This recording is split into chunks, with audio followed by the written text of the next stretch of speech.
नमस्कार तुम्हा सर्वांना. तर आज आम्ही गेलेलो होतो डोहाळे जेवणासाठी. डोहाळे जेवण कोणाचं? तर आपल्या बबडीच्या काकीचं. लाडकी काकी आहे बरं का, आरती काकी. तर काय बबडी तर जाम खुश होती बाबा, कारण की आता तिच्यासोबत लहान बेबी येणार आहे ना खेळायला, म्हणून. तिथं गेल्या गेल्या काय रोही दिदीने आपल्या बबडीला गाठलं.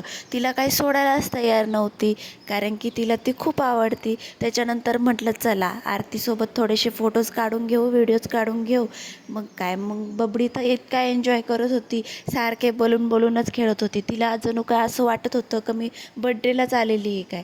खूप छान वाटतं आपल्या घरचा कार्यक्रम असला ना, की मुलं पण एन्जॉय करतात आणि आपण पण एन्जॉय करतो, कारण की ती मजाच वेगळी असते घरच्या कार्यक्रमाची. बाहेर तर काय, बाहेर नेहमीच आपण जात असतो, पण घरचा काहीतरी प्रोग्राम असला ना, की आपल्या लोकांच्या गाठीभेटी पण होत असतात आणि मुलं पण खूप सारा एन्जॉय करतात.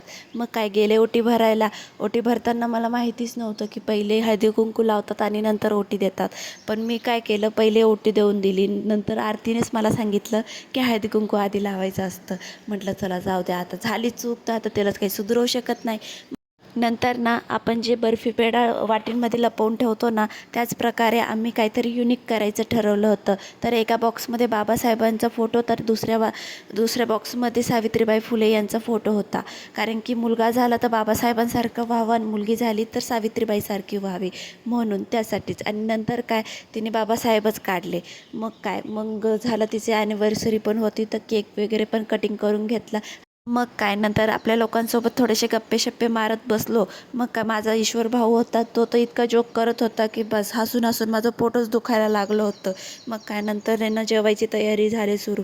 मग जेवणामध्ये पनीरची भाजी वगैरे खूप भारी आयटम होते आणि खूप मन प्रसन्न होऊन गेलं.